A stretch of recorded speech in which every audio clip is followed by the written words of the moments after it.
puppets. And I just jump in today because Jesper, who is the coordinator of the project, so he's unfortunately unable to speak today and be here with us. So then I will be just shortly say some things. So welcome everyone. This is also the only professional program in our Oh My Puppets Festival that we started yesterday. We have now still 3 days amazing contemporary puppetry here in Helsinki. And this seminar will be also this kind of like kick-off event for our Impulse project, our EU project that we started, and now we can finally kick it on.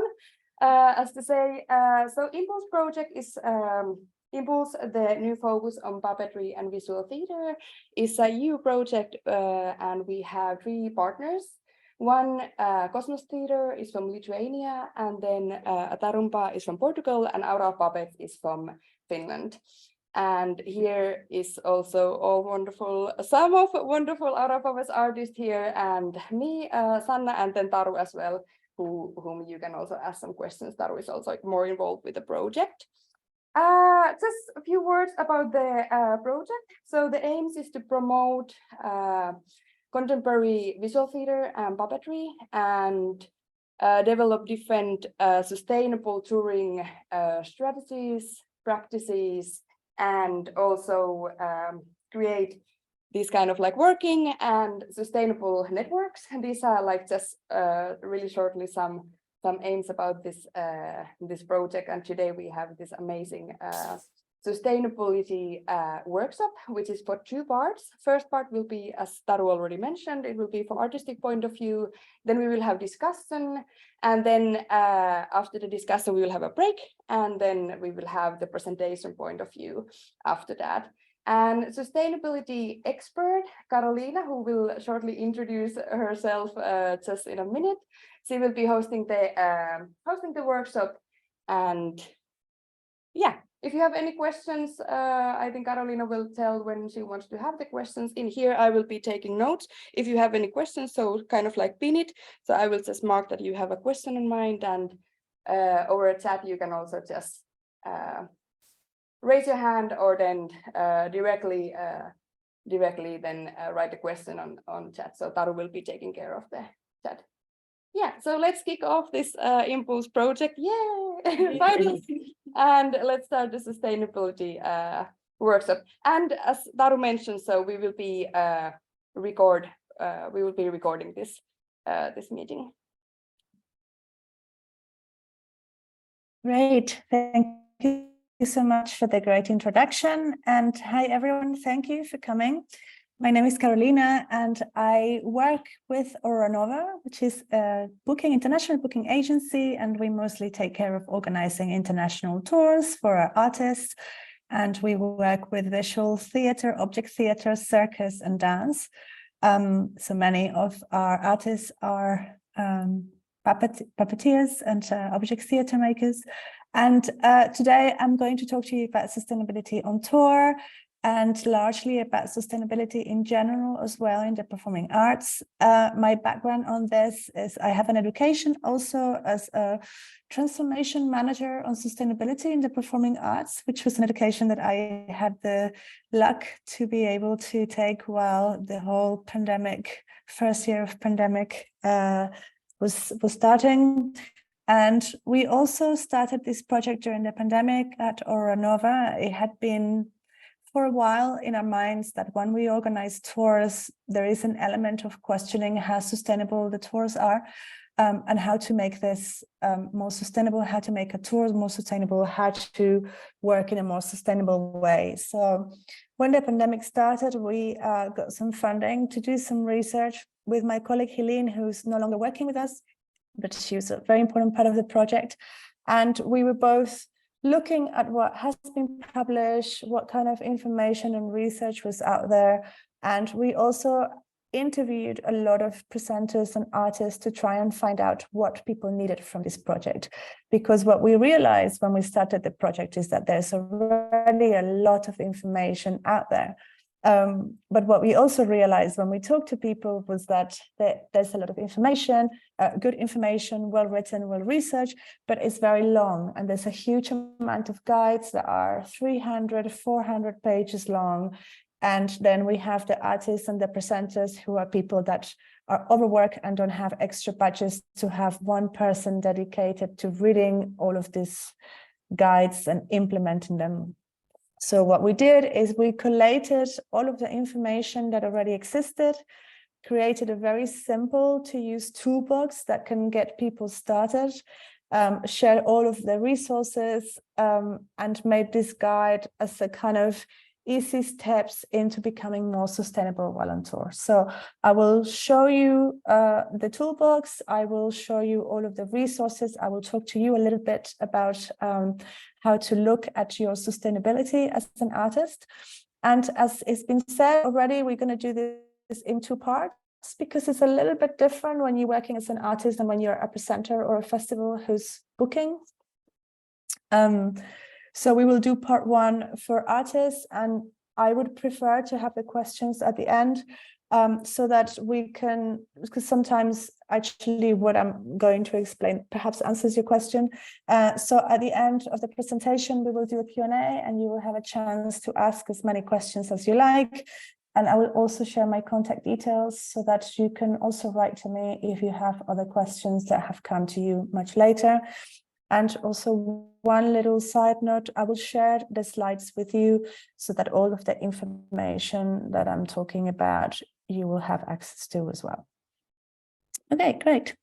First of all, there is the webpage of the Sustainability Lab.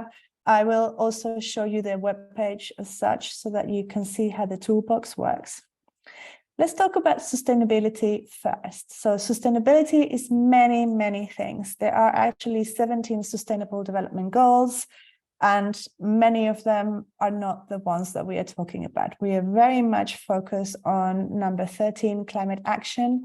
And of course, there is also quality of education because we are making art, and there are other things that you could argue are part of what we do, but actually in this case, the sustainable development goal that we are focusing on is environmental.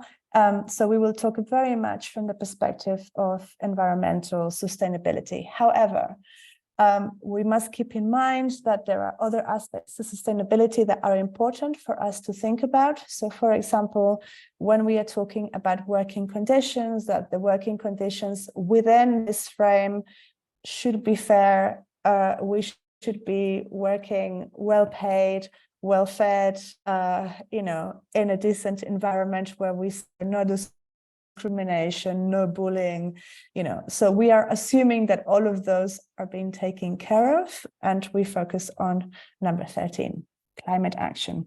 And so within sustainability, we always focus very much on what we are not supposed to do. And one of the things that we try to think about when we are working in the arts is something that has a positive outcome. So it will always, whatever we do, even when it's done in a very sustainable way, will always generate a carbon emission, right? However, there is also an outcome that is very good. And this very good outcome, we call it a handprint. So the handprint is kind of, we talk about a footprint a lot when we refer to our carbon emissions, but what about the positive outcome of the activities that we are having? And in the case of the arts, we talk about what is positive from what we do. And I have included a link here to an article. I'm not going to talk about it in depth because I think it probably would take a long time. And there's also a video, but just to think about it, when we are thinking about emissions in the performing arts, we are trying to work not just on the absolute number of the carbon emissions per travel, but rather how much or how big is the handprint when an artist is traveling to a festival, to a venue, to do a show. So what we try to do is not only reduce the carbon emissions while we are traveling to these places, but also increase the handprint of the activity. So in easy terms, it could be that we are thinking about getting more shows, performing more shows per booking. So we try to increase the amount of output that we have. When this is not possible, there is also the option of increasing our handprint by including Q&As, including workshops with audiences or with local professionals, or including some kind of additional activity to make sure that our output as artists is bigger. I will leave this as an idea because we will talk about it a little bit later when we have a look at a case study towards the end of the talk.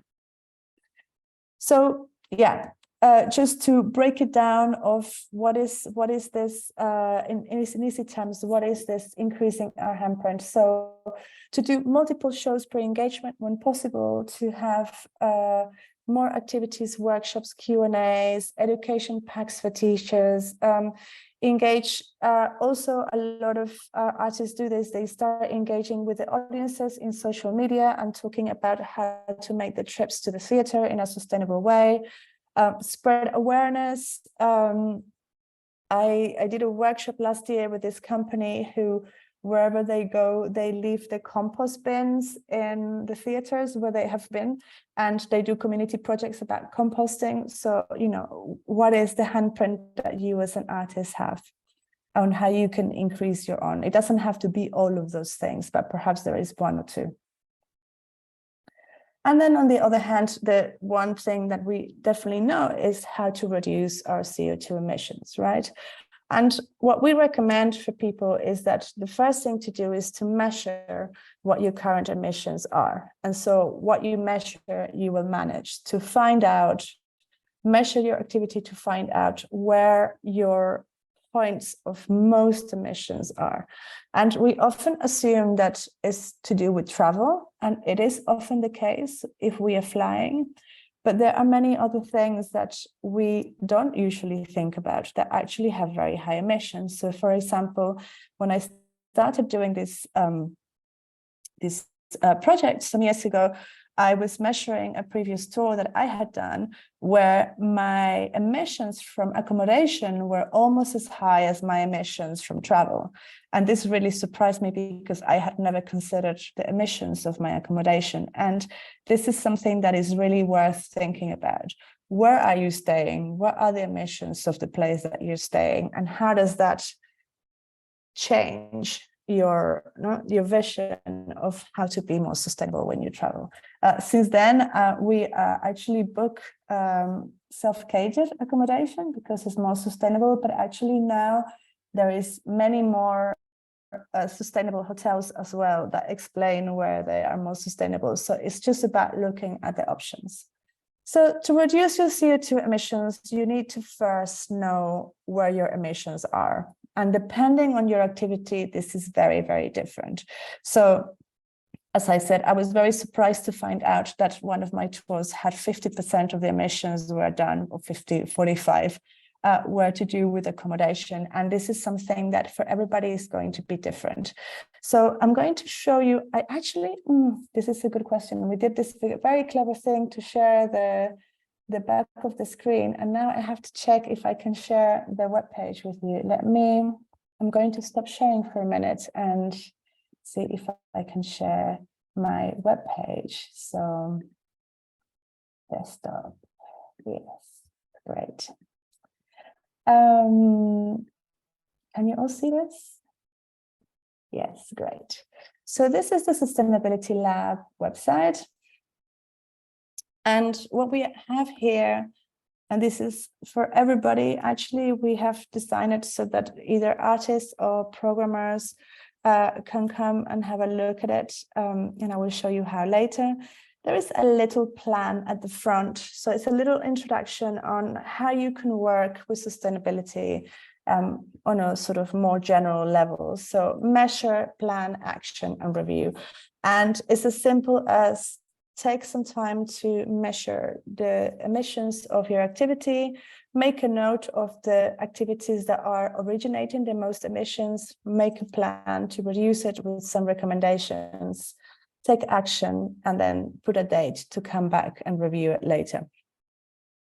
And here we have also a toolbox, and this toolbox is designed so that you can actually get some recommendations depending on whether you're an artist or a presenter or a tour booker or a producer.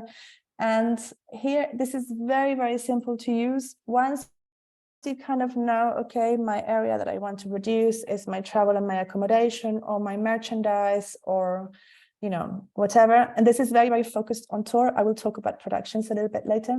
This is very, very focused on touring. So you can come here and look at, for example, as I am on the right-hand side, clicking on the artist.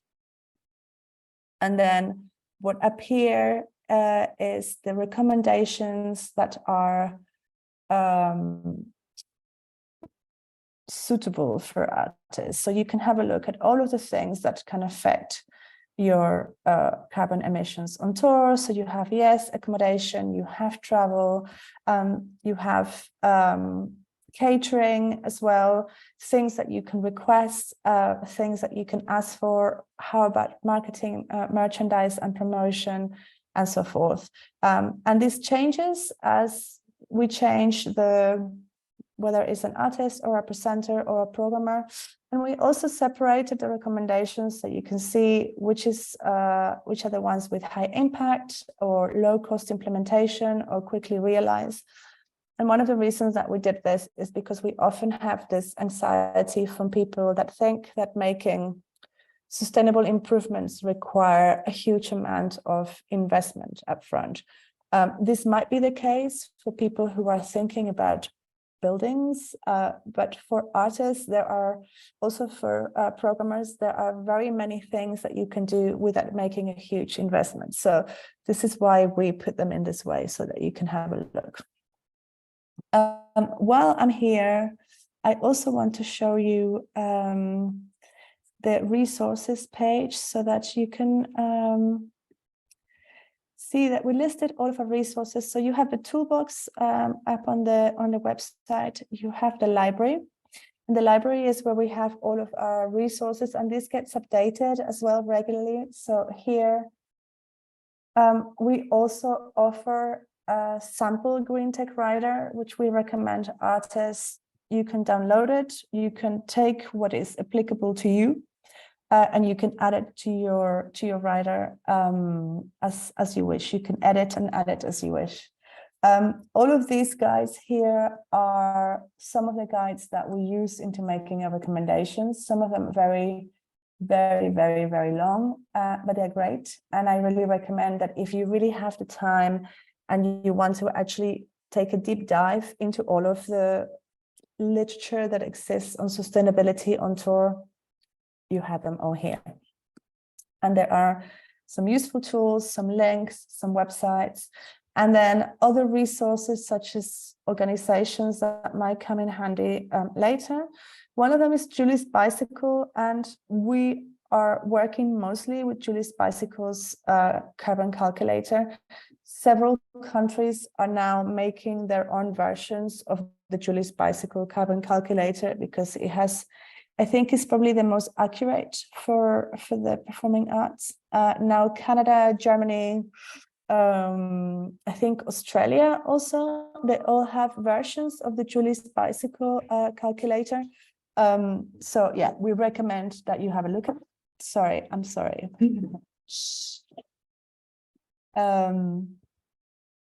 And yes, sorry, I apologize about my dog barking. And I'm going to stop sharing and go back to my presentation now. Great.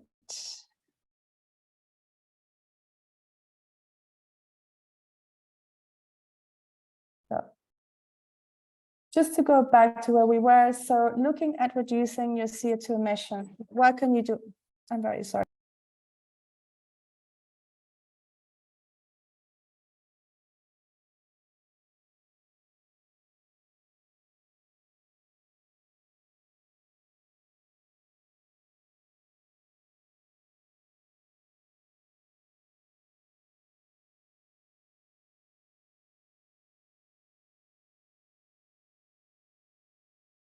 I'm very sorry. Returning. So going back to reducing your CO2 emissions, what can you do? Look at your CO2 emissions, look at the calculators that are there, and look at your points where you need to improve. Then I would recommend that you go to the toolbox, for example, and have a look at what recommendations are applicable for you. Next, once you have a list of recommendations that would work for you, also try to prioritize what is the most important thing that you need to do in this moment. So sometimes what feels very, very overwhelming is that we have a huge list of things that we want to improve, or a huge list of improvements that we need to make, and it's too big. So what do you want to prioritize? What's more immediate for you? Could it be that is where your emissions are higher, or perhaps was in this moment has the lowest cost? Sometimes this is also a thing that we're thinking about in terms of, I really want to make improvements, but I don't have a huge budget. So do I need to prioritize the low cost recommendations first and then do the rest? So really work on prioritizing what you can do. And remember that every step makes a difference. So don't get blocked up by the idea that everything has to be done at once and that everything has to be perfect. Try to work on the idea of how can I gradually improve my practice so that I become more and more sustainable with time. So what we say as a kind of working method is, first of all, try to understand where you are in this moment. So really understand your status quo, commit to making changes, avoid creating CO2 emissions, reduce them, and in the last, for anything that cannot be avoided or reduced, then we can think about offsetting. So some recommendations that we give as a general rule is try to use carbon calculators to measure your impact, work on smart itineraries, try to get more than one show, ask presenters to put you in touch with other venues in the local areas, so maybe you can get more shows where you're going. And this is something that I think is very, very important. As an artist, we do this also as Toolbox, by the way. So when we have an engagement in a specific area, it's both more sustainable, but also financially more beneficial, not just for the artist, but also for the bookers, when you can have more bookings in one area. So if you know that you are going to, I don't know, Sweden for a show, how about you talk to the presenter and said, hey, since I'm coming to Sweden to do this show with you, could you put me in touch with some other presenters who are presenting similar kind of work, and perhaps they would be interesting. Even better, if the presenter can do this for you, then they can have this conversation with other presenters and then get you a small local tour. This is one of the best recommendations that we keep giving people, and we give it to artists, but we also give it to presenters because it helps presenters work in a more collaborative way, which we prefer for sustainability. Try to maximize your handprint. So try to get more shows per engagement, to increase the amount of Q&As, talks, workshops. Try to think about an activity also in terms of what is the positive output that you keep getting on this tour that you're doing. And then, of course, try to build your network. I think this is also a very, very important point. As our networks build, our possibilities to organize sustainable tours better. Always try to send a green rider together with your technical rider. We have a sample that you can download on our website, is on our resources page, and you can use it and edit it as you wish. The reason that we say this is that it's very difficult for venues to understand that you have certain green requirements if you don't write it down very, very specifically. We have worked with artists who including the green recommendations or the green tech rider inside the tech rider.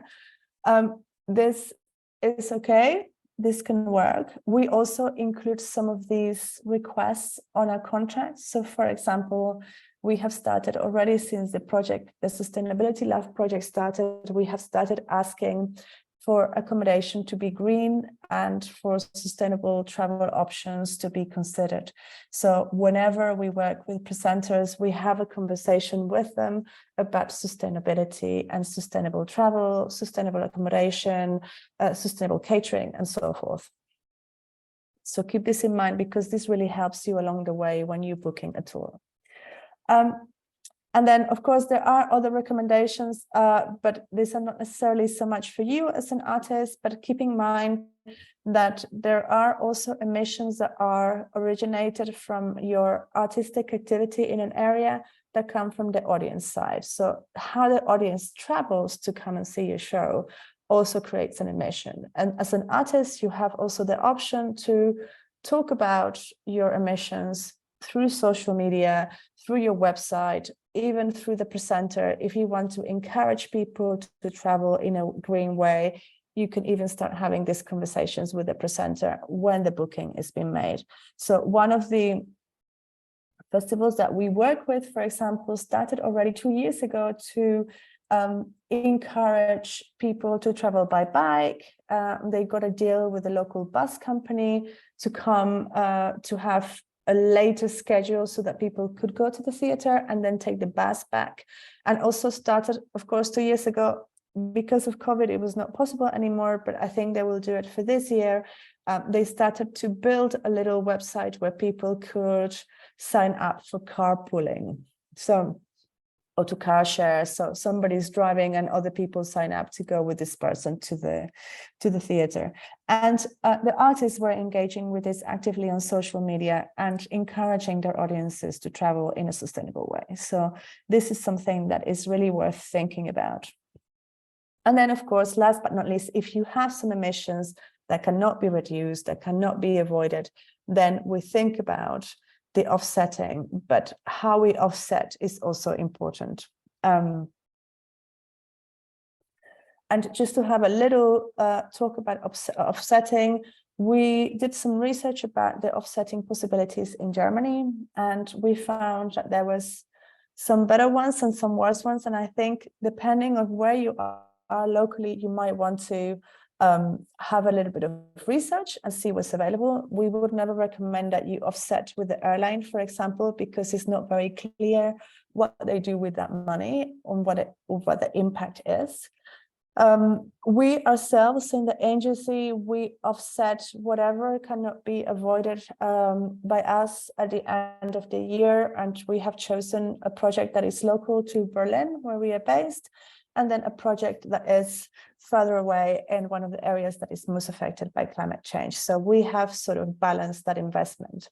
For you, if you want to offset, I really recommend to look at all of the potential projects that are available and think about how you want to invest this money. But I think it's important to make a conscious choice, not to just give money to an airline, for example, but to really go, okay, this is an investment that I do for offsetting.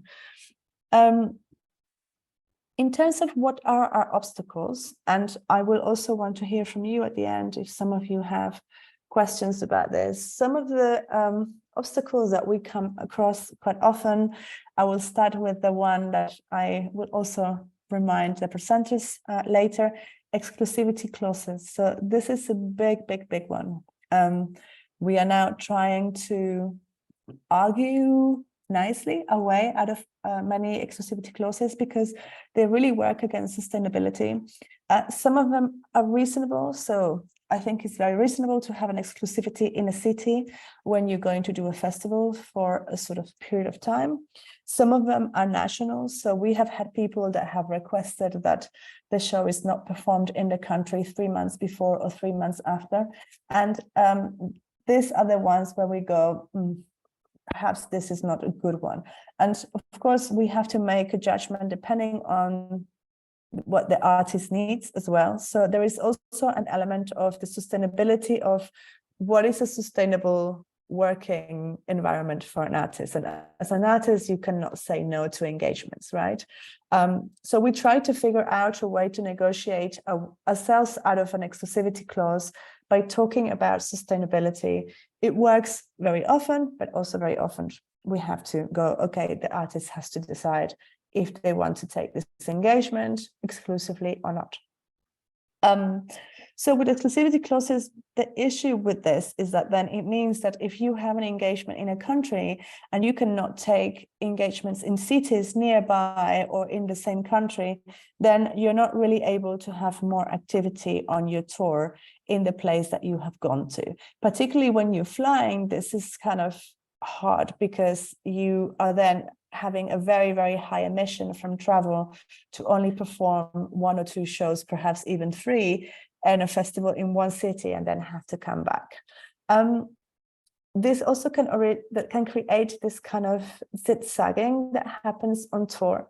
And although when you work with an agency, or at least we try to do this, we try to avoid this zigzagging as much as possible, very often in combination with exclusivity clauses, what ends up happening is that artists are going like this, up and down, left, right, and center, as opposed to having a tour that makes sense.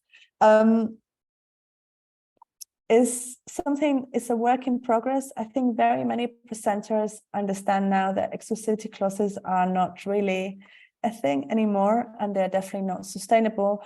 But I really recommend that whenever you are talking to a presenter, you have this conversation, and you can have this conversation really from the perspective of sustainability, and explain why this doesn't really work for sustainability anymore. Not understanding requests in green riders. I've had this comment from many of the artists that we work with. It's not so much that people don't understand the request. It's often the technical riders are going to one person who is looking for technical things. So it's usually going to the technical manager who is looking for, lights, spaces, trusses, maps. And perhaps this person is not reading the shorter, more detailed green requests that we are making. And this is also why sometimes we ask people who have complicated tech riders to separate the green rider from the tech rider, so that the tech rider goes to the technical manager. Of course, there might be some of the tech requests that are greener, but I'm talking about generalized ones, and then that you have a green rider that goes to a producer who is looking after what your requests are for accommodation, what your requests are for food, in terms of catering, locally sourced, whether or not you have requested not to have plastic bottles in your rehearsal rooms and in your green rooms and so forth. So again, a little bit encouraging you to have conversations with your presenters when people don't really seem to understand what your requests are. Of course, there is also the obstacle that some venues are not able to book more than one show. So we are saying, on one hand, as an artist, try to increase your handprint by getting more shows and getting more activity per engagement or per time that you travel. On the other hand, then you come in front of a venue that goes, yeah, we can only afford to do one show. And then here is where it's really interesting. How do you work around that? And of course, we can sometimes have to say yes, right? This is also how we make a living. How do we work around it? And the way that we work around it in the agency is we go, okay, but you are in the city, can we find engagements in the area? So can we make sure that this artist comes here and gets 4 or 5 shows out of this one engagement? It doesn't always happen, but it happens more and more. And I think now, especially because we are asking presenters and asking festivals to help us make this a more sustainable tour, and people understand that this is also to do with sustainability, people become more collaborative and more likely to collaborate with local venues and local theaters. So definitely worth asking. The second most important reason that you should do this, but it's the first one that will be attractive to the presenters, is that when you find additional shows in the area where you're going, you can then share all of the travel and freight costs between all of the presenters, which means that they also pay less. So really important to keep an eye on this and have these conversations when you're getting booked. Catering and water, we have had many conversations. A lot of artists, because they want to be sustainable, put a green request to have no bottled water or no plastic bottles. And they have their green riders return to them with massive red crosses saying, we cannot do this.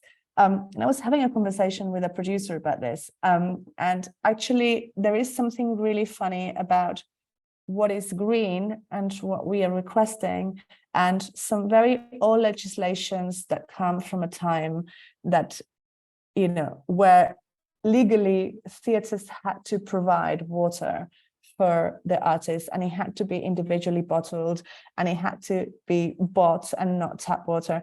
So it's very funny. So this producer that we were talking to had crossed this request, and we called them and said, hey, just out of curiosity, do you know why this was crossed? And they were like, legally, we cannot sign a contract saying that we are not providing you with plastic bottles of water, because we have to provide you with bottled water that we have bought that is in individual sizes. However, you can just leave that out. There will be the case of water. We are obliged legally to provide it. You don't have to drink it. We will also leave you a jug of tap water. So sometimes understanding this is also about having a conversation. We still have some old legislations hanging around that become an obstacle to contractually having a more sustainable green rider. It doesn't mean that we cannot make it happen if we have a talk to these people. So it's also, remember also to be open to having these conversations. And then, yes, the thing about the zigzag bookings, trying to approach booking from a proactive perspective. This is, however, something that takes time and is more about booking further in advance. I think it's harder to booking shows in a short time and being able to really plan them in a way that make a nice logistic sense. But it's always good to keep in mind that if you think that you are having a lot of bookings that are flying out, doing one show, coming back, flying out again, that you can try and strategize a little bit better how you're doing this. So have these conversations with the venues that are booking your work. And in advance, when you already know that you're going somewhere, then in advance, get in touch with presenters in the area and try to make a strategy out of this. It will be better for you as an artist in terms of working a tour, and it will be better for sustainability, but it will also actually be better for the presenters in the long term. And a little case study, also from Puppetry Visual Theatre company, Focus and Chaliwater. They have this show called Dimanche. It's a show about climate change, and they are very, very committed to touring sustainably. It's not easy. They have a set of rules that they go by. And one of the things that you need to make a decision is whether or not you can afford to make some of these rules for yourself. You know, they're very booked, but it's not always easy. And it's not always the case that everybody will accept these rules. When they are traveling in Europe, mostly when it's close by, they travel by ground in 2 vans with the set, the performers and the crew, and one of the vans is a hydrogen van. The thing is, there are a company from Belgium. I think they get funding. I'm pretty sure they got some funding to help them get this hydrogen van, which is more sustainable as well. But this is after having done several studies on how to travel around Europe. This was the most sustainable way that they could find. However, they only do a minimum of 2 shows per engagement. And this means that for presenters that cannot afford to do the 2 shows, they just say no, and they're very, very strict about this. If they tour overseas, then there is a minimum of 10 shows, and they will absolutely not take less than that. This makes the negotiations a little bit trickier. It also means that they have sacrificed some very nice engagements because they were not able to do 10 shows. They have 2 sets, and that this means that when they have to go overseas, they send one of the sets by sea freight, while they have another one in Europe traveling by ground. This is kind of important if you have a lot of touring and you do a lot of overseas touring. Sea freight is hugely more sustainable than air freight, also cheaper. So think about whether or not you need to have a second set for touring a show overseas. And then, of course, because the show is about the environment, they are engaging in the subject matter with the audiences. They do a lot of Q&As, and they are also offering workshops. So they are always looking for ways to increase the handprint wherever they go. Yeah, and for anything that cannot be avoided, we have a joint commitment that they offset 50% of all of the bookings that they take with us, and we offset the other 50%. And yeah, that was basically part 1. A little bit quicker than I thought it would be, but open for questions from you guys. Same, whether you're in the room. I think if you guys in the room have questions, you can just turn on the camera. There you are. And I would say, perhaps if anybody who is online on Zoom, if you want to do the virtual hand thingy, and then we can try to give you manage the questions this way.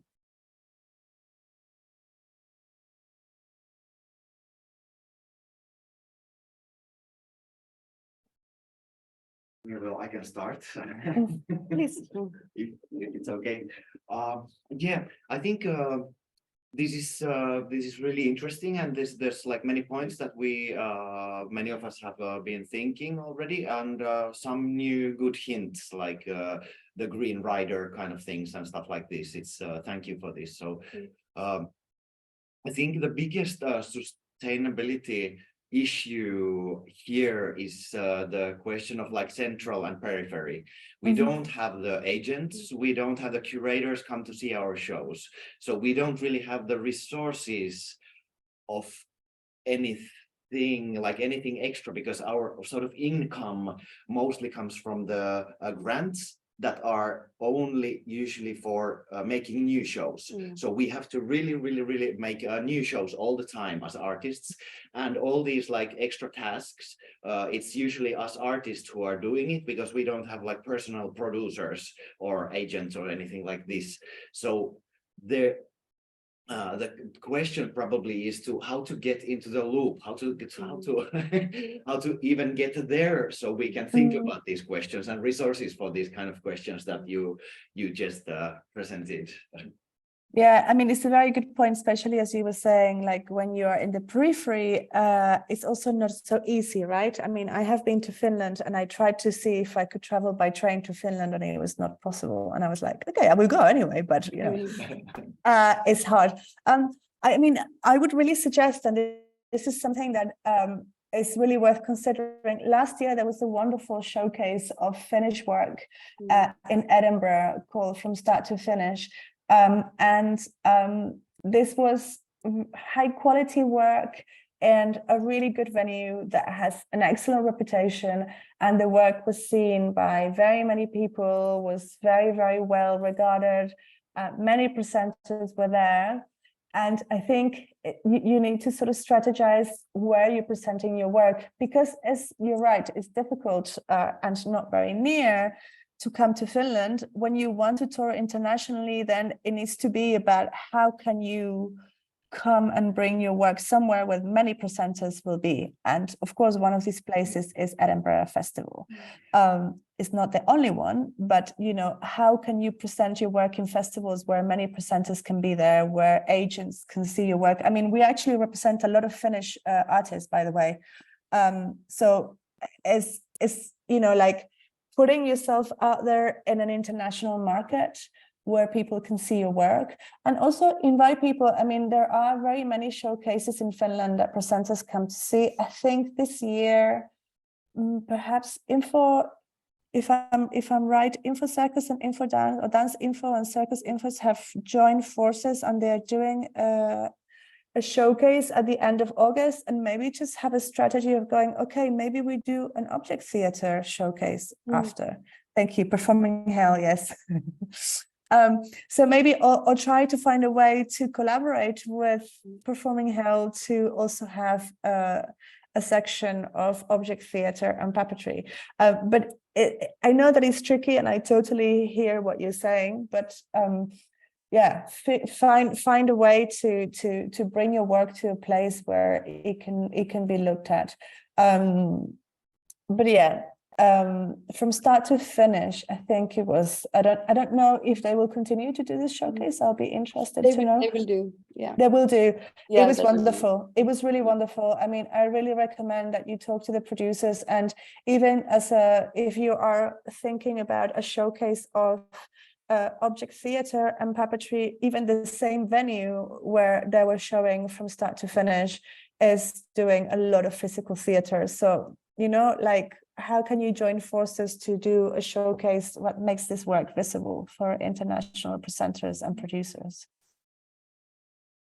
Just to continue a little bit what Antti already said, so that's I find it quite a big problem that the funding bodies and foundations that they are funding independent artists and self-produced artists in Finland, they always, like Antti said, they are supporting the creation, they don't support the maintaining the production. So that's also something that which is really funny, like when you are trying to longer your tours, for example, in abroad. So at the same time, you also have to create all the time new, so you cannot be focused on something. So then the sustainability especially in social part and in artistic point of view would need also some major changes, which is something that it hasn't been happening. And like in every time when you apply funding, you have to kind of like give a note about the environmental stuff, but then it's just a note about it. It's not about the for example, social sustainability for the artist, which is but at the same time, there's good part of it is that we are really environmental friendly when we don't have gigs. So yeah, of course, yes, absolutely. It's a hard one. It was really interesting because you were saying about the funding, and I think this is something exactly this model is the same in many countries, that you get funding to make productions, but you don't get funding to tour. However, there's two things that you need to consider. So you guys, I think, have Telepart in Finland, right? Yes. Yeah. And I know that it's not much, but actually having this little extra support is very attractive for presenters. When we talk to presenters about Finnish companies that we have, the fact that they know that there is a little extra money coming to support the travel is great. The second thing is also that theoretically, I mean, when you're touring internationally, presenters are paying for your fee and paying for your expenses, as long as your expenses are not ridiculous. If you have a good show, it can tour finance just because of the price of the show, and the travel and the accommodation is paid by the festivals and the fee. It's just that I know that this is a difficult one for object theater because sometimes you have huge sets, and this was difficult to transport, and this was difficult to tour. And we have, for example, a puppet show that has a massive set, is wonderful, but not everybody can afford to book it because the tour is very the freight is very big, the set is big, and the freight is very expensive. So if you want to also think about how to, make your work more bookable, perhaps this is one area that you can look into. How much set do you have? is this set something that could be reduced? Are there things in your set that can be obtained? Obviously not your puppets or your objects, but we have a show that has a huge sofa, but the sofa can be provided by the presenter on site. It doesn't have to be moved around with the set. So how can you creatively think about reducing the size of your set? This is also more sustainable, but it also makes your show more bookable as well.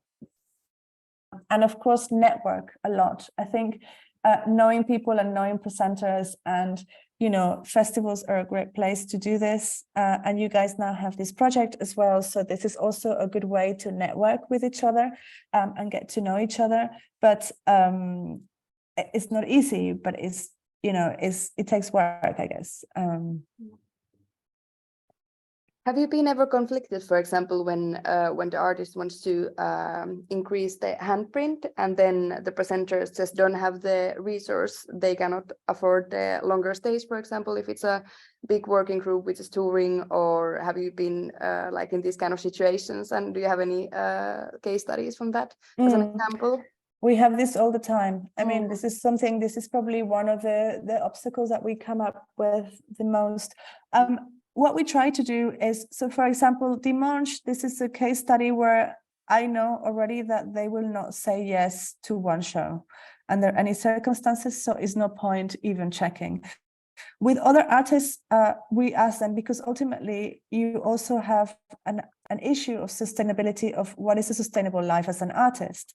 And in the end, you as an artist have to make this decision for yourself on a case-by-case basis. And sometimes there is a difficult decision to make that is, okay, I need to make rent, and therefore this is one show that is not very sustainable, but I don't have a choice. And we know that as artists, we have to face these choices often. But what we do is that we always talk to the venues and we always talk to the producers, and we try to find more shows in the area.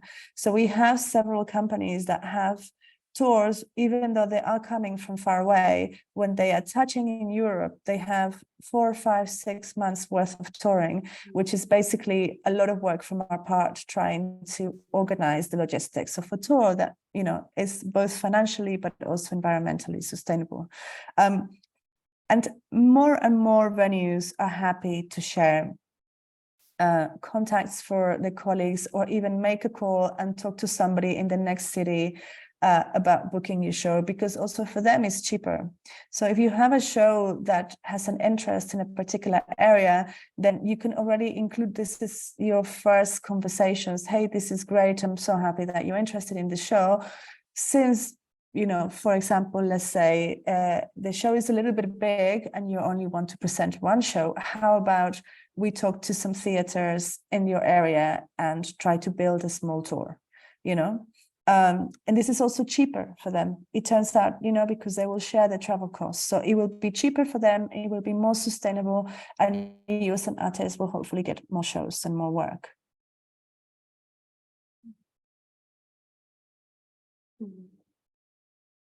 Have any questions?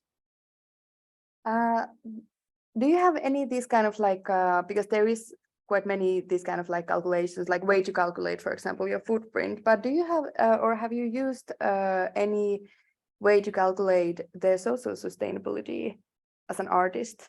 Yeah, I mean, as I said at the beginning, we are only really working on environmental sustainability, and I think social sustainability would be a completely separate project. And no, I haven't seen one. What is really interesting is that if you look at the 17 goals, the 17 sustainability goals, you could actually look at each one of them, and there is a description of what this is. And there is one of them is social. It's about decent wages, decent working times. And I think in this case, especially when you have your own companies or you run your own festivals, that there are, in most countries in Europe, there is a certain amount of hours that is the maximum that you should work. There is a certain amount of rest time that you should be allowed to have. There are wages that you should be receiving, expenses that you should be paid. So all of these things should be taken into account. Is, however, not part of this project.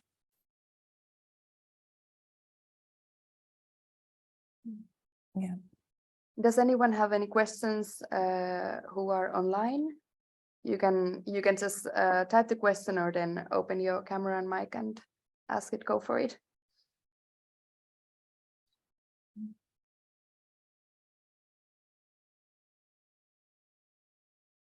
I don't really have a question, but more like a comment. Because I think it's really interesting how you talked about how the grants, how it's like difficult with the grants to do the tours, because they don't really fund the tours, but making new shows. And I've been thinking like how to kind of like what Antti was saying about kind of like how to motivate yourself when you're an artist and you'd want to do the green thing, the right thing.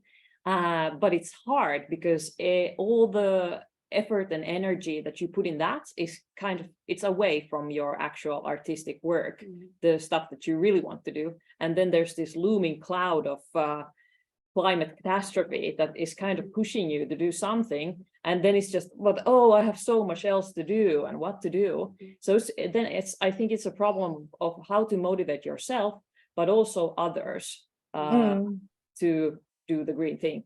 And with that, I believe that like the grant organizations, they should ask the artists who are like trying to get a grant for making a new project, they should ask for like a CO2 footprint budget. Yeah. And they should like deal those out. And then in the same way that you would have like they would demand for like a financial budget, and then they would ask for a CO2 budget as well. And I think that could be like a path into motivating people to actually, you know, check what they're doing and figure out how to do it better. Yeah. Actually, this is the case already in the UK and in Canada, that anything that is publicly funded, whether it's a festival or a venue or artistic individual projects, have to have a carbon measurement and a carbon budget. And I think for artists, they don't yet have a carbon budget, but they have to submit a carbon emissions report when they are doing their funding report. So in some places they have already started doing this, and I agree with you. I think there needs to be something where they say, okay, then it has to be part of the work, and it should come from it should come from the funders, because otherwise how do we motivate everybody to work on it, for sure. It is interesting though, you were saying how to motivate yourself, and I think this is where people, artists have a lot of work, you make your shows, you have grant presentations, grant applications, festivals, you contact with presenters. It's a lot of work, and having the green thing extra is, like we say, extra amount of work. I don't know about you guys in Finland. I don't really know if the funding system allows this, but there are already some countries in Europe where you can extra ask for money for a consultant that works on the environmental side of things, which means that, you have the intention, but you as an artist can keep your focus on the artistic work, and then you bring in an environmental consultant that will help you shape the project in a way from the beginning that takes into account sustainability in the making, not just on touring, but actually as you make the show, and then as you design a touring schedule, for example. So maybe it's worth investigating if this is part of the funding that is available to you guys in Finland. I don't know. I know that you can do it in the UK and in other European countries. So if it's not there yet, maybe it will come soon. Yeah, I think that's something we should proactively do, like put it in a budget, that we have like this green advisor that we need a budget for, and then build a CO2 budget for a project, and be really proactive with that. And then when the grant funding organizations ask for a budget, and we put, here's a financial budget and here's our emission budget, and maybe they will start asking for them eventually if we just give them. Yeah.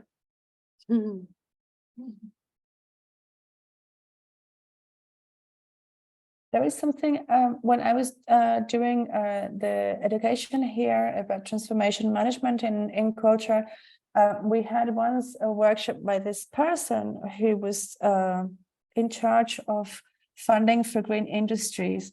And he said something that was really interesting, that people that work in the arts, we only look for grants that are in the arts. However, when you're an artistic company, you are also technically a business, but we never look for funding outside of the arts. And there's a huge amount of grants out there for all kinds of businesses to be green. And when I was obviously doing this education in Germany, so he was giving us a list of things that would have been available to artistic enterprises, theaters that actually, people don't apply to because we just think, oh, it's just artistic funding. So when you're looking for these possibilities, maybe you can already start looking to see if in Finland there is a funding somewhere that is for making your work greener, but it's more general, and just apply as an artistic company, because why should you be excluded, I think that one challenge that we are, it's really a bit annoying to talk about challenges, but anyhow, I talk about challenges, is that actually in our field, we don't even have companies. And that's make it even less heavy, this like motivation part, because it's often the case that it's artists themselves who are applying for the money for the producers, not the producers who are applying for the money for artists. So then to have one more extra thing in there to apply as an artist when you would like to actually do your artistic work, to make these applications for this green thing, which is, I think, most of all really agree with this stuff. But because we are kind of this amoeba network, we're working like individuals, and then it's just somebody taking the lead. And it's really nice way of working, but it makes it also, it makes also the case that not many of us have like one producer who is continuing with one group, who could start to concentrate on this thing. It's every project after project, it's again the same thing, like to get money for the project. But I think it's something that we could think about. I know that it's not really this environmental sustainability, but it's making it too difficult for us. So maybe there would be some kind of solution to like find, I don't know. I'll tell you something just as an idea. I work with a cohort of companies in Ireland, and basically not all of them are companies. There are a bunch of performing arts people, artists. Some of them are little companies, some are individuals, like you say. And basically they decided that it was easier for them to form a cohort and get together so that they could share a producer and a couple of administrative people, so that they share the resources. That means that there is I think it's about 17 of them in total, and they have 3 producers and 1 administrator. And actually, just as a thought, if you're working a lot as individuals, but you have so many projects, it might make sense that you join forces, a lot of you, and go, okay, how do we, because it would also help you in organizing your grants applications, for example, and your touring, as you were saying earlier, like if you're in a position where you think there are not very many agencies, how do you, join forces and employ somebody who can act as your tour booker, And how do you employ somebody who can work a few hours as your sustainability person as well? Some of these things you could think about collectively. And I think, this is like early hour of puppets here. Yeah. But now there's like 70 of us or something like this, so there's no time to pay attention to individual shows or individual tours or artists. But this is also something that I hope that in future presenters, venues, festivals, residencies, they will take more responsibility about this thing. So it's not only in the shoulders of the artist. And this is something that I feel that now for the first time we are talking about this in so widely in performing art field. After COVID, because everybody wanted to get together and then Zoom meeting started. So then this is also something that I hope that now this will really go into the action, because this should be also more responsibility in the local theaters and all the venues and presenters. Yeah, not only the artist carrying the screenwriters, and this is what we want to do. Yeah. Yeah, I mean, this is also why I suggested that we split the meeting between artists and presenters, because there are some measures that are really up to you, and there are some measures that are really up to the presenters. And often what happens is, and I have this conversation many times, that the presenters want to do sustainable things, but they just expect the artists to do everything, or the other way around, that the artists expect the festivals or the presenters to do everything. And there are some things that as an artist you have to take care of, and there are some things that presenters really have to take care of. And also there needs to be a conversation. The green writer is actually a little bit a conversation between the two of you, so to speak.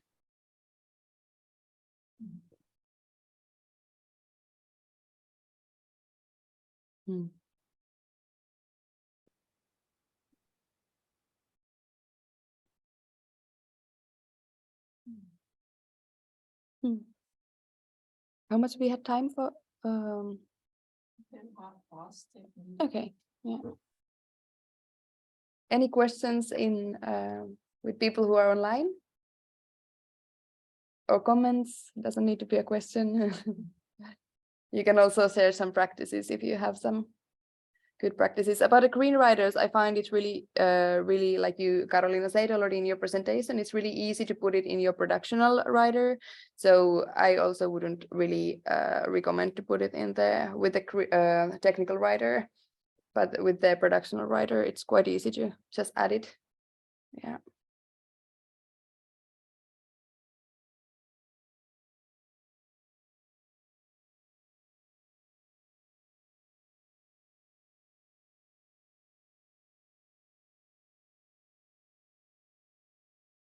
Well, if there are not any more questions from online or from the room side. Yeah, maybe we can take also a bigger break, Yeah, a little bit longer. Yeah, Yeah, no problem. 15 minutes would be fine. Yeah. Yes. So when should we come back for the second part? We can come back online. I think we'll keep the Zoom The open. Zoom open. Continue. Should we continue the second part? Yes. Yes. I think there is no new people. There is a couple that who have enrolled, but they haven't showed up. But maybe they will ask the record after. So Okay, that's fine. Do we need to repeat the information that we said at the beginning, just for the new people that have arrived? maybe just Maybe shortly. briefly, Yeah. yes. So Sanna, do you want to start this? No, maybe Or- Carolina, you would like to introduce yourself. I would just then at the end I would just say it briefly if there is still some new people. Okay, great. Just very briefly, what I wanted to say is that this is the part 2, which we have specifically put aside for presenters, which is slightly different to part 1, which was for artists. So just so that you know, now we are talking about presenters and presenters' practices on sustainability, and that I'm going to do the presentation, and then I'm going to leave some space at the end for questions and answers. For people that are online, you can put your hand up, and if there are questions from people in the room, we will then do it with the people in the room. Yeah, and for anyone who's new, has just arrived, welcome. I'm Carolina. I work with Oranova, which is an international booking agency, and one of our projects since 2020 has been this Sustainability on Tour project.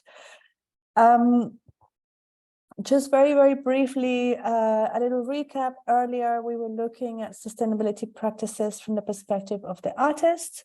And now we're going to look a little bit at the possibilities for presenters and also the challenges.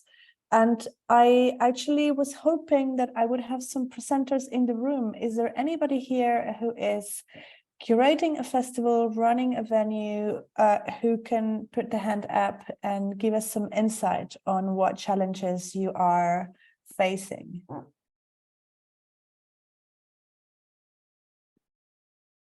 No? Okay. So I will just give you a little bit what we found out. When we were doing the research for the Sustainability Lab, one of the things that we did is we met with very many artists and venues and festivals and talked about, or of puppets. Yes, I will finish the sentence and then ask you perhaps some questions. We asked a lot of presenters about the challenges that they were having, and we wanted to work together with presenters to understand where are the questions coming from.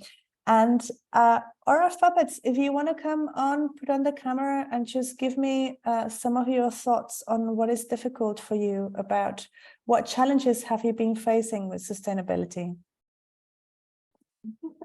Yeah, so the biggest challenge for us is especially the longer tours. Like there has been a couple of years ago, for example, we were facing quite many times. So we brought a company from abroad only for one show. So this is one of the biggest challenge. And now after the COVID times, and even before we were talking about it, but it's mainly because of the budget and resource, but also the collaboration venues. It's also come from that. So there is these kind of like challenges when we are in small town, but then yeah, now it's changing. Now we do not bring anymore the shows only for one performance, but this is what we, for example, used to do, and this has been challenged for years. But yeah. So this is, I think, probably the biggest challenge actually that most festival producers face. So on one hand, you have a budget, and on the other hand, you have a brief or an ambition to bring a lot of variety. So you would like to bring loads of shows, but you also would like to bring loads of shows that stay for a long time, so it's sustainable, and you have a reduced budget, and so it's difficult. Particularly, sorry, go ahead. Yeah, so something that we have been now, especially in Nordic and Baltic countries, but we have been talking about, because there's lots of puppet theater and visual theater organizations in the area, but then the problem is also when the festivals are in different times. So when the festivals are kind of like in back to back, so it's easier then to be like collaborate and then to have the shows in multiple cities. But then when the festivals are, for example, a couple months apart, so then it's always a little bit challenging. But then this is something that now we are trying to kind of like embrace, to have more collaborations with the other countries, the neighboring countries as well. I think this is basically the best thing you can do, especially for you guys, because it's difficult to get to Finland without flying. That if you're cooperating with neighboring countries, you might be able to get a route that allows people to fly less or not fly at all. I don't know, what is the route to Finland without taking a flight? Do you have to come through Estonia? Estonia, or then you can come from Stockholm and Yeah. all the way to Stockholm. You can get by land. Yeah, so then there is basically like from through Sweden, or then from different cities. For example, there's multiple cities that there is a boat coming. So lots of companies, for example, if they don't want to take a flight, so then they take a boat to Germany, and then it's more accessible already to Central Europe, and then Baltics. Yeah. So great. I mean, there is a very valid question. Also, why not other cities in Finland? I imagine that you also are talking to other cities in Finland as well. But I guess that one of the things with puppets, and particularly festival puppets, is that they tend to happen in sort of very centralized areas, right? Do you guys want to share a little bit more about your decision? That's also something that we are trying more and more, because it's not only part of the like that there would be only one show in Finland, but we also try to get, for example, we are collaborating quite much already with Helsinki area, like lots of venues in there, but then we want to increase it. So then that's a slow process. And some partially it's kind of like changing also like in festival, the budgets are finalized quite late sometimes. And then if you have a venue, so you can program quite much longer periods. And now we are also focusing on kind of like giving this kind of like longer programming periods. So then we will be able to actually do the collaborations in Finland as well in the neighboring countries. So Yeah. this comes for the longering the process of creating and then of the production.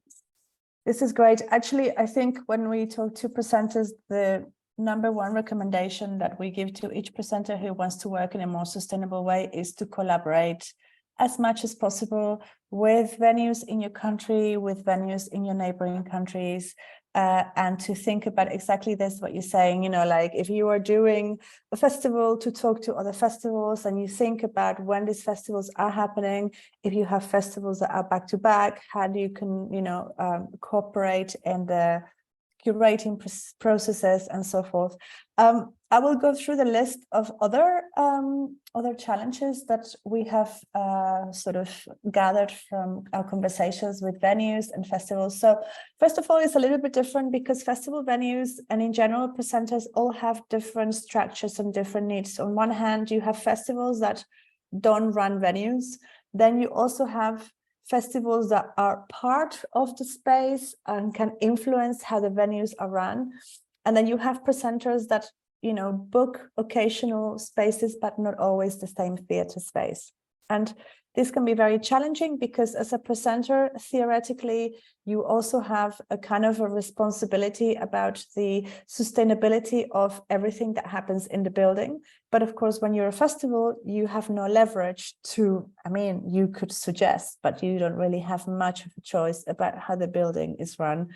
And you don't have so much power to do certain things. You also don't have perhaps so much leverage trying to understand how to, if the artist that you're booking is not thinking about sustainability, you cannot really enforce certain choices. I mean, you can suggest and you can try, but how can you also as a festival make a choice into booking something that is more sustainable and presenting it to an artist saying, we would like to do it like this to be more sustainable, correct?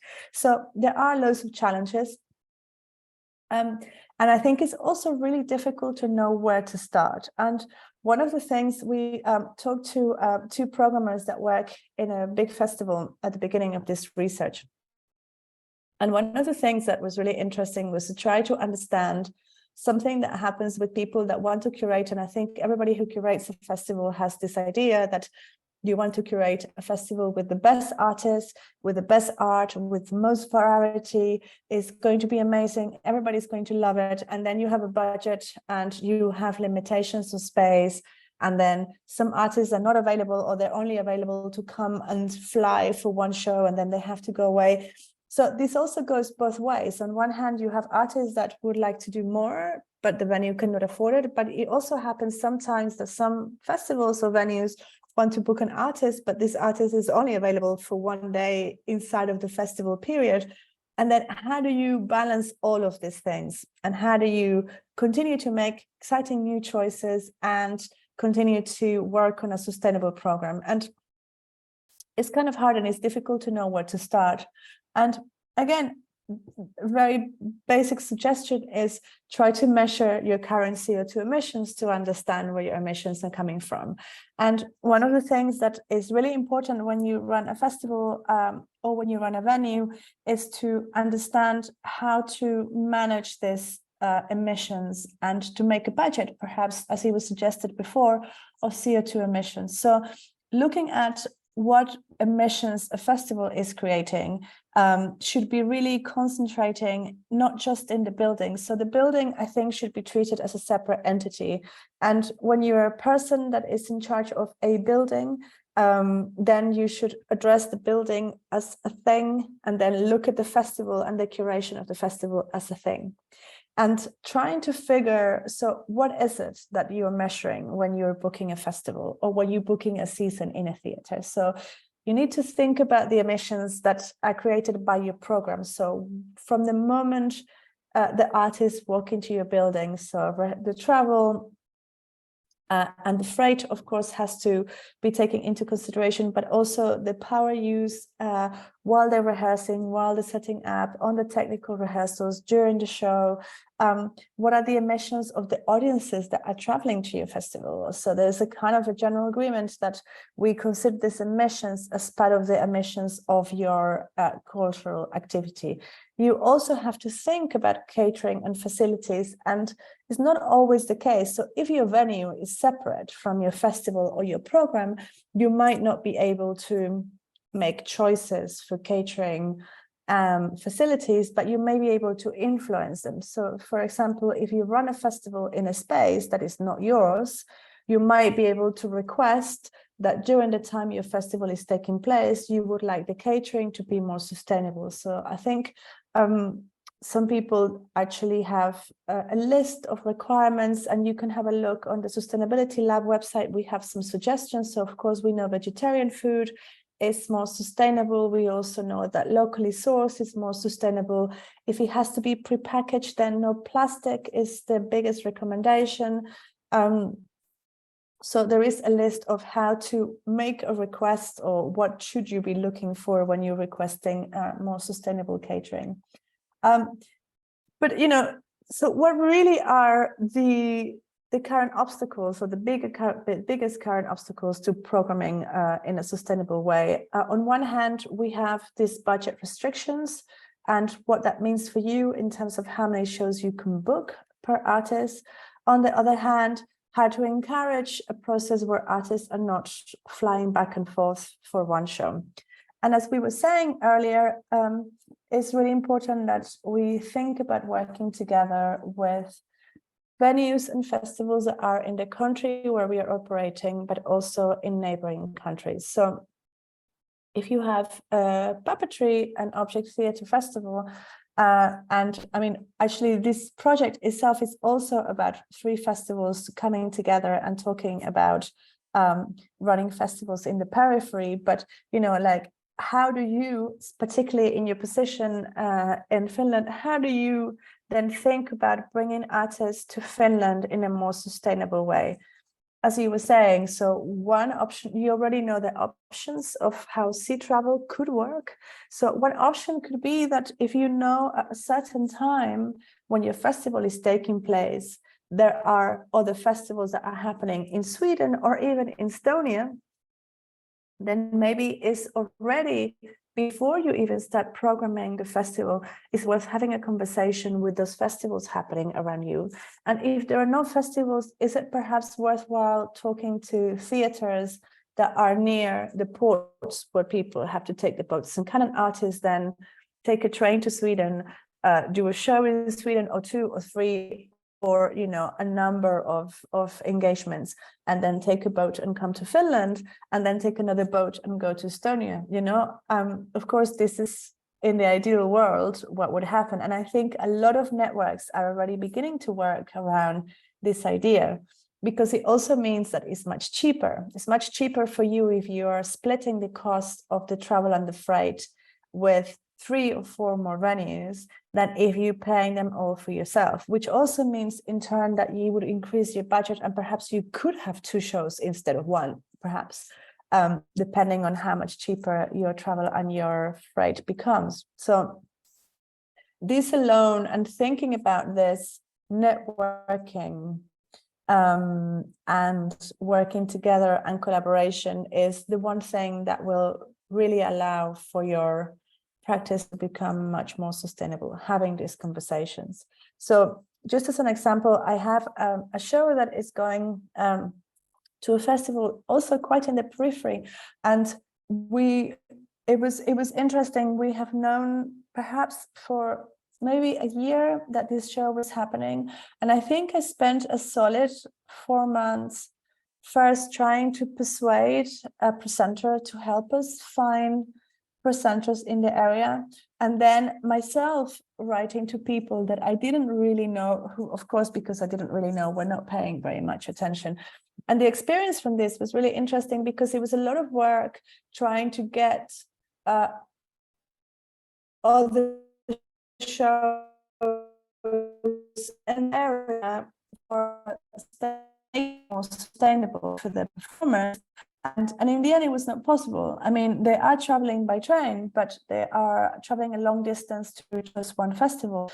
And we already had some options for us, and they had perhaps even made the introduction to bring us in contact with the presenter, so that my email would have been taken more seriously, or I would have gotten a response or a phone call or an interest. Even better would have been that the presenter in the first place had already had conversations with several venues in between to actually encourage the booking of this show, because this would have been much cheaper for the presenter, but also much more sustainable. And so this is where I think that, I mean, and I know that people that are curating festivals and programs have a huge amount of work to do, but we also know that we meet each other in festivals and in professional days in different places, and we talk to each other, and we know often, if we haven't met in person, perhaps we know who's who, and we can give each other a call.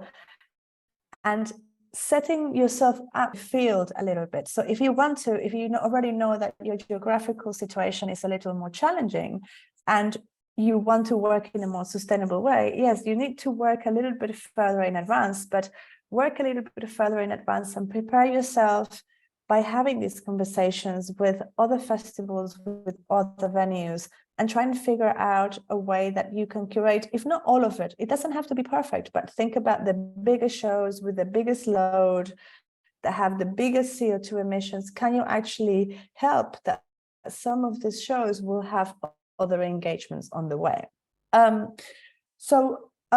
This is kind of one of the things that you can really think about. The other one, and it's of course not always a matter of what can we do, but we already work with some festivals that just make a rule and a commitment that they will only finance certain travel if it's strictly necessary. So there is already some festivals that are operating with the assumption that people will travel by train unless it's more than 10 hours on the train. And this has become a requirement with some festivals, and they just bluntly say from now on, you have to travel by train. We will not fund or pay for any travel by flight unless it's more than 10 hours on the train. And this is quite common. It's also quite a practice rule in academia in loads of places in Europe. And I think it's also about sitting down and understanding where are the rules that you want to actually add in the curational process of your festival. So how do you then make some rules around what the traveling is? How do you make some rules about how many engagements you will find or you will help find for the artists? Yes, you can reach me out afterwards, Wilhelmina, no problem. How do you organize your CO2 budget and what the CO2 budget of your festival will be, and divide it in a way that makes sense for you? So where is your current allocation for your CO2 budget? And it's not just about reducing it, but how do you can allocate it? So one of the things is that obviously in an ideal world, you would be able to program several performances of one show and workshops and increase the handprint that every artist has. But this isn't always possible, right?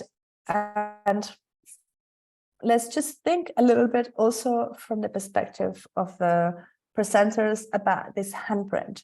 And a handprint, again, as we said at the beginning, is just this idea that work of art has a positive impact in the community, not just the work of art, but any associated activities around it. So workshops, talks, Q&As, professional development, and so forth. And when we are calculating carbon emission, in this case, for example, if you're curating a festival and you want to think about doing a carbon budget, even if it's just for yourself, one of the things that you should consider is perhaps think about the carbon emissions of each one of the shows that you're bringing into your festival.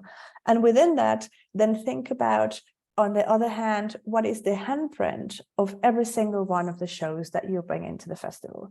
So theoretically, what you should do is balance a higher carbon footprint with a higher handprint. So the show that generates the most emissions traveling and being in the space in your festival hopefully is also the show that will have more performances, and the show that will have the most workshops, Q&As and so forth, because what you're trying to do is that you're trying to balance the extra emissions with extra output.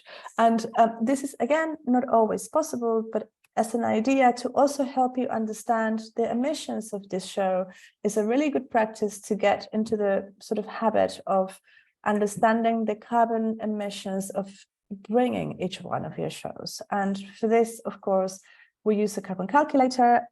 If you were not here at the beginning, you will see at the end of the slides that we share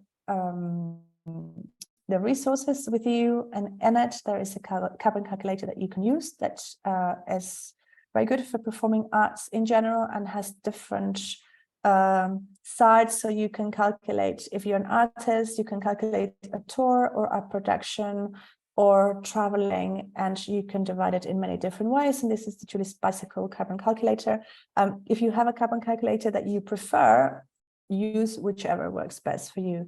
But understanding firstly where your emissions are coming from as a festival, and also understanding where your priorities are, how to address this and how to action this. So how do you as a venue or as a festival set a set of rules based on what emissions you want to reduce first? I hope it's making sense. If not, you can always write me a little message and let me know. So yes, networking, talking to presenters that are in our country, talking to presenters that are in neighboring countries, trying to get together, as you're doing now, get together and start to network and think collectively about sustainability. The more that you work together, the easier it's going to be to create sustainable festivals and programs, because you can program in collaboration with your neighbors, not just from neighboring countries, from neighboring cities, and bring artists. And you can also bring bigger acts. You can bring them for longer in the country where you are. They get a better deal because they have more work, and you get a better deal because you pay less for the travel and the freight. One big thing that, or actually it's kind of two big things that we don't think about so much, but they're both really important when thinking about festivals and programs that we are creating, is that it actually falls under your carbon responsibility a little bit, how your audiences are traveling to your event, and also how your curators are traveling to other events to curate the program. So first of all, let's tackle the curators. And I think this is something that also falls into the category of we anyway have to manage this because we have limited budgets. But we also often have this complaint from a lot of festivals that a lot of their carbon emissions currently are going from them traveling and flying back and forth to see one show here and one show there. But of course, they have to do this because this is also about them curating. And something that is really interesting is we talked to a venue in Zurich that has this new sustainability idea. They are working very much on the idea of working collectively to be more sustainable. And I really love the way that they do this. They started co-curating. So rather than having 2 or 3 curators that are flying all over the place, they have employed freelance curators, people that they know, that they trust, artists that have worked with them before, but all of them already live in different countries. And what they do is they do this collaborative curational process where people that live in certain countries will go and see certain shows that are happening in the area and would suggest this programming to the main curators. And the main curators, on the other hand, are only traveling to festivals where they can see several shows. So they are hugely reducing the amount of flights that they're taking, but it's also something very interesting about this process of collaboration and curation that more people are able to be seen because the curators already live in these countries, and there is a process of conversation between the main curators and the co-curators, which I actually think is a very beautiful idea. I loved it when I heard it, and I think so far is the only venue that I know of that is actively practicing this. But I would suggest that you find a way to think about how you are budgeting your carbon emissions also in terms of curation. How often are you flying away to see shows? And can you organize this in a better way? Can you organize it in a way that you're only going to the big festivals and then planning to see 6-7 shows at one time? Sorry, I just lost my train of thought for a moment. The other thing that we were talking about earlier that we mentioned very briefly is the emissions of audiences traveling to festivals and theaters and events is actually quite big. And I don't have the study with me because it's kind of more for music, but there is a green music project where they measure that I think about half of the emissions that were generated by a music event were coming from audiences traveling. And often is the case that this is related to big bands doing this sort of like super duper stadium concerts where everybody from the country will drive into this event.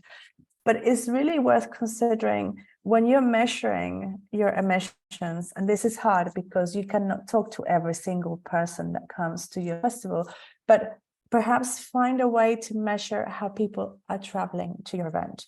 So if you have a festival in Helsinki, do you have a questionnaire, or would you consider having a questionnaire where you're asking people perhaps online or when they buy the ticket, how do you plan to travel to this event? And in getting an idea, and I know that public transport in Helsinki is very good, but just to sort of like think about it, getting an idea of how people travel to your event, or perhaps are they people from outside Helsinki who are coming to Helsinki to your festival, and are they driving? Are they taking a train? How are they coming? You know, like understanding this so that you can also understand, are you able to influence how audiences are traveling to your festival? Are you able to perhaps understand, oh, we have loads of people that are coming from a different city. Is it better? And this is one of the things that we discovered also measuring these events, that sometimes it's better to do two smaller events that go to actually the event travels around than having a large amount of audiences traveling to one place.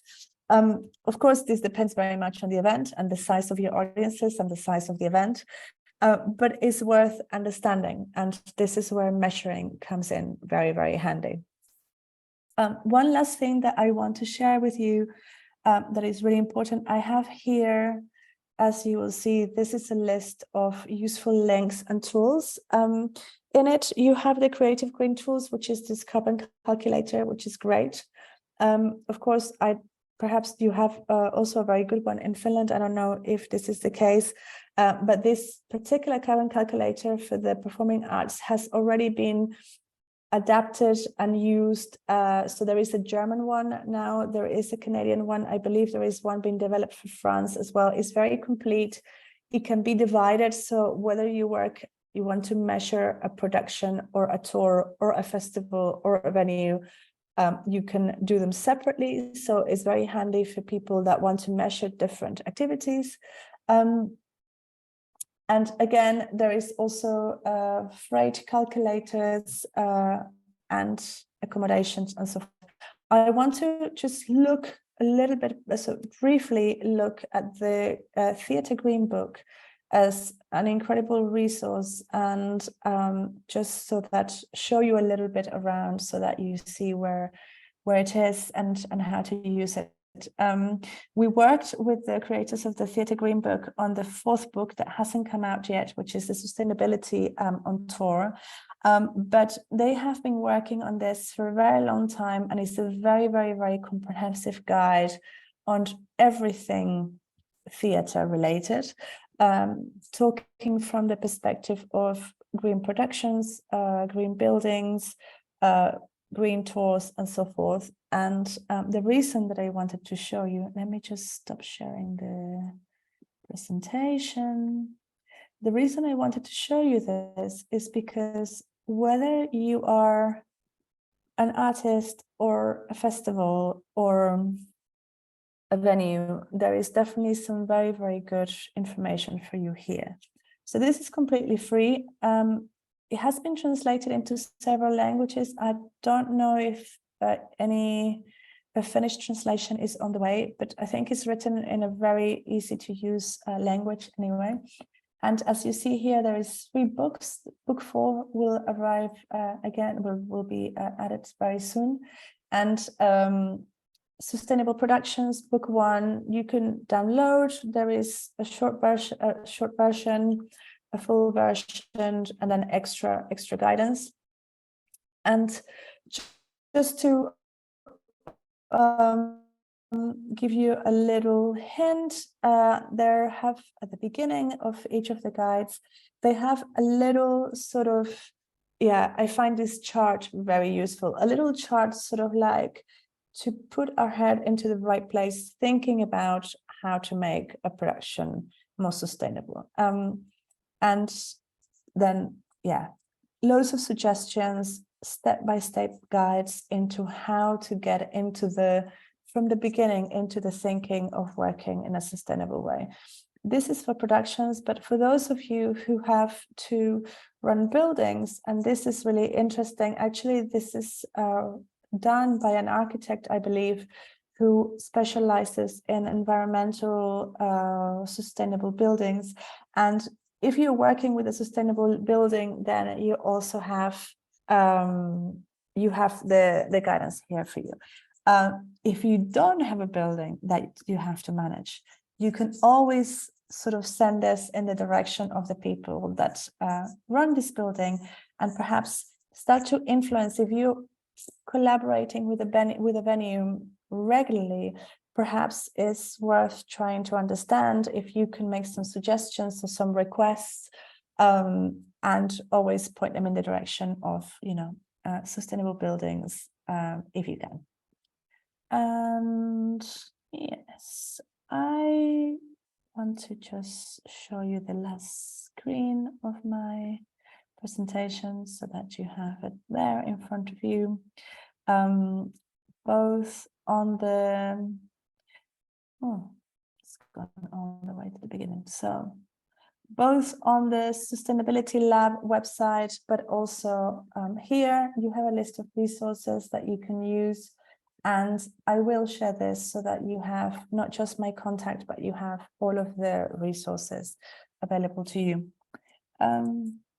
So I think that's basically it from me. I would love to hear a little bit, if anybody else has come in, I would love to hear what your thoughts are, and your questions. And you guys from Aura, you're organizing festivals regularly, so I would love to hear what your thoughts are, and if you have any.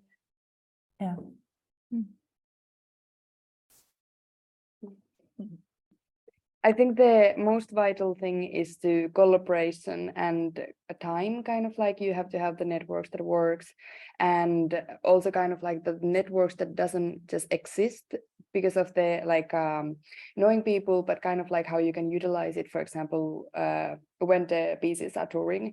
So I kind of like find it that the time and sustainable networks are the key thing. Both for the venues and then for the festivals, any presenters and between them, it's really, really important. Yeah, I agree. I would say exactly the same. And it's always a very first recommendation. And I find it that now it's also changing in a bit like earlier, like for example, some venues, they were quite strict about it. They don't want to open their program. They don't want to tell like who they are programming and what kind of performances, what kind of theme they will have in next season. So this is also changing in these times, which is really promising. So now the possibilities of co-creating is actually happening, like it's possible. I find it like, for example, 5 years ago, it was really, really hard even to try to talk about it, but now it's getting easier, which is really good that there is also lots of pressure from the funding bodies that you need to do more sustainable work. So then that also goes for the presenters. Yeah, and it's also, I mean, I totally agree with you. I think like 5 years ago to have the conversation of, sorry, we don't agree with the exclusivity clause would have been outrageous.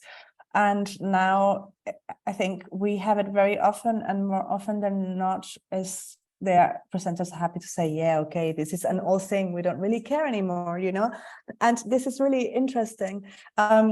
Like you say, I mean, I understand that on one hand, you know, like festivals want to keep themselves in this kind of place of being exciting, and which is, you can still be exciting and collaborate, because the truth is like you might be in a city where you're doing a very exciting festival, but there's going to be loads of people from all over the country that are not going to be able to come and see this very exciting show.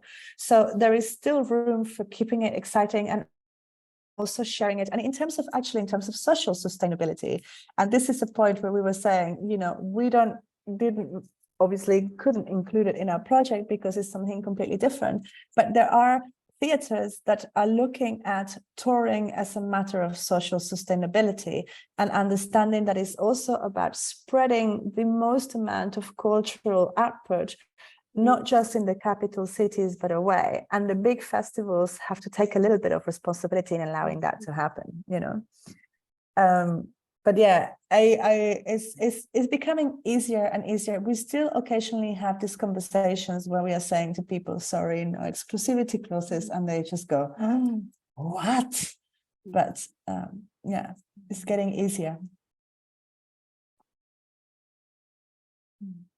Yeah, and the one thing is also kind of like to see the possibilities in the areas where people are working. Like, for example, if there is a company coming, for example, from abroad, and they will stay, for example, 1 week in your city. So if there is like any, like we were talking earlier about the expanding the handprint. So then, for example, if it's not about the, for example, audience engagement or anything like this, but if it's, for example, about having a workshop for children or having a masterclass, for example, for the different art form. For example, if they are working within a puppetry field, but they can they also masters within dance, so they can also host a workshop for dancers in the area. So kind of like utilize the local networks and everything with it. So it's yeah, absolutely. Oh, anybody else has any more comments or questions? Heidi had a good comment also in the chat that the kind of like the pressure to host the premiere is not a big deal anymore than it used Yes, to be, which is now. really good change for the performing and performance art field. However, it is a little bit. I mean, you know, I have to say that it's not as big anymore, but we still work. This is also one thing with festivals. This little bit of obsession of the premiere is still happens.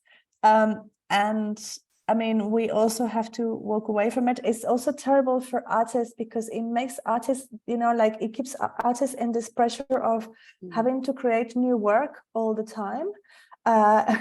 His obsession is a better word, yes. But you know, like this also like this thing, like you have an amazing show, but you don't have the possibilities to tour it so much because once it's not a premiere in a country, then many festivals will not book you, and then you have to make another show. And you know, it's also like it's not a healthy mindset actually in the performing arts. It's not healthy it's not sustainable actually, but it's also not healthy for the artists because then you know you just are kept in this loop that you have to just make new work all the time, while you have a perfectly fantastic show that hasn't been toured yet because of premieres. Yeah, premiere. This pressure of the premieres is also an issue. And then maybe some like something which is now starting a little bit wider in our field is like when, for example, there is a working group who is coming. So if they have, for example, multiple shows, like for example, if you have a festival for all audiences and they are already having a show for adults, and then they also could bring their children piece at the same time. So kind of like to have two shows from the same company or working group. So that's also something that I hope will start blooming in future. Yeah. For the artists and I also mean, for the presenters. With some of our object theatre companies, what we also encourage, for example, is the presenters to collaborate with local schools, because then they can have matinee shows for the local schools, and then they will get many more audiences, and it means that they could possibly afford extra shows. And I mean, I think with puppetry and with object theatre, often is the case that this is a very attractive form of performing arts for younger audiences. It doesn't mean that it's always for younger audiences, but is often the case. And collaborations with local schools also means, you know, I think half of the tour of Dimanche that was happening, I can't remember where it was, but I think about half of it had to do with school audiences coming and seeing matinees. So, you know, I think it's also worth understanding when you're working with a medium that is very attractive for example, certain ages, that you go, okay, I can also collaborate with my local community in my city. You know, if there is however many schools, is it worth then trying to bring them into the festival as well, actively, not just saying, okay, the advertisement is there, they can call me, but actually actively engaging the schools into booking to coming to see shows.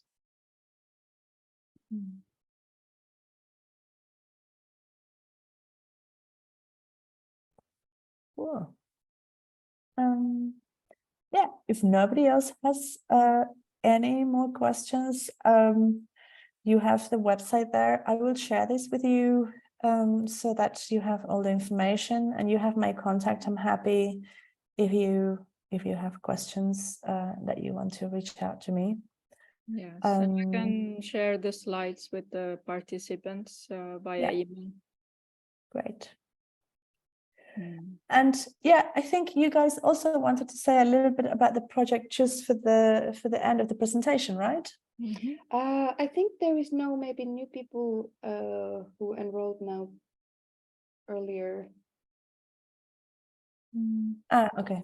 No, I think they all the participants were also in the first session. But thank you so much, Carolina. That was really intense, but really good. It was really good. I hope that lots of people will get lots of inputs from the lots of something to take in from this.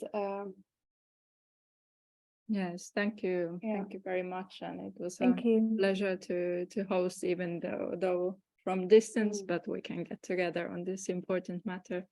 Yes. And exchange ideas. Yeah. Super. Yes, absolutely. Just And pointing yeah, out thank you for last inviting me. comment And that Heidi was also writing to the chat that co-production with many partners is also one tool that which is true, and you can also like especially now I'm encouraging Finnish artists to also do co-production for in abroad. So it's not only about then in locality, but also in different organizations. yes, great. Thank you, Heidi, for that. Absolutely. That's very, very true. Co-productions. Collaboration.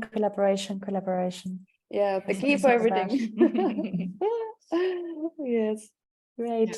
Thank you everyone for participating, and one more time thank you, Carolina, and you will get all the slides through Taru later on, and we will start the festival activities after a couple of hours, which is fun. So we'll see some performances. Really lovely. Fantastic.